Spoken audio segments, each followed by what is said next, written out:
And so, we rejoin our tale in the Dragon Haze Hall within the Sunless Citadel, Korac with his bag of heads ready to face Durg the Dominator and, hopefully, free Tethlis. Escorted within by hobgoblins, the room appears to have once been a cathedral, now filled with glowing violet fungi, noisy goblins and piles of junk.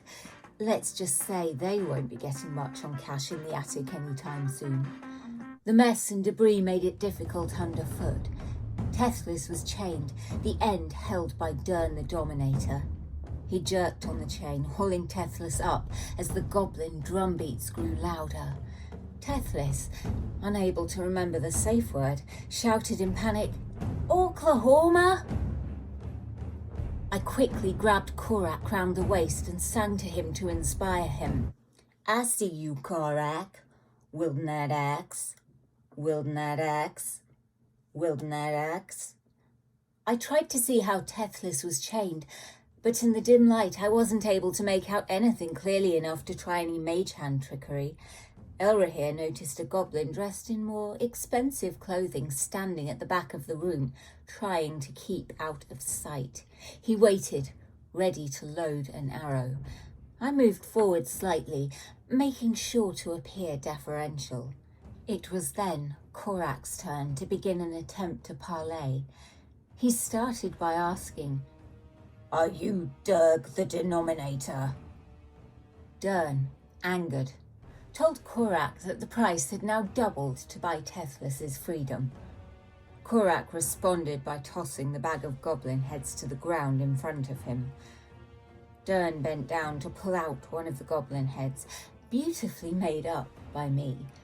Seeing that it was not the head of the Kobold Queen, he drew a sword and held it to Tethlis's throat, demanding payment. Korac tried to goad him, saying only death awaited a coward like him. He raged, thumped his chest with his great axe and roared, "Fight me!" at Durg, intimidating him into one-on-one combat.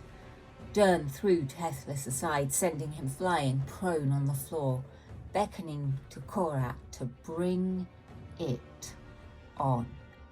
Durg was decked out in impressive plate mail, and Elrohir was able to tell that he was directing his hobgoblin minions that this was his fight.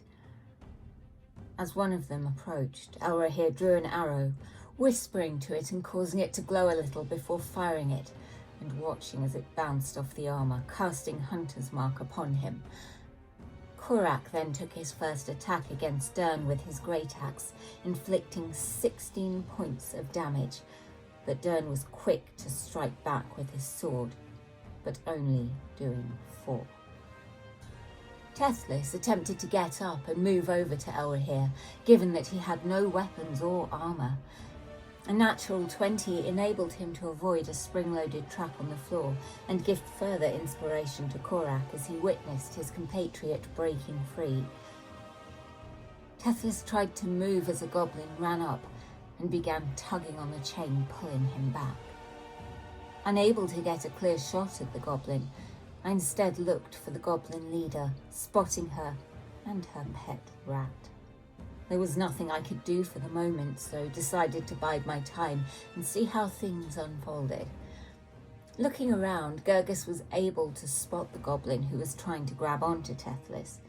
He sent a blast of sacred flame straight at the creature, obliterating it into a smoking pile on the floor. One of the goblins by the door took a shot at Elrohir.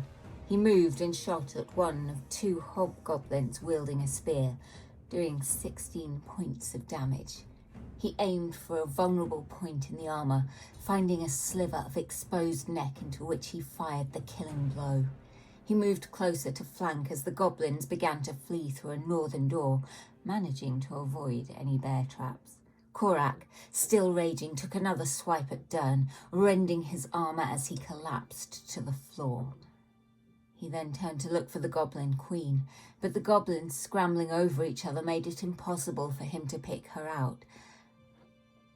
The second hobgoblin began wading through the sea of panicking goblins towards Korac. One of the goblins guarding the door we had entered through attempted to jump Erky, but was swiftly battered into a pulp.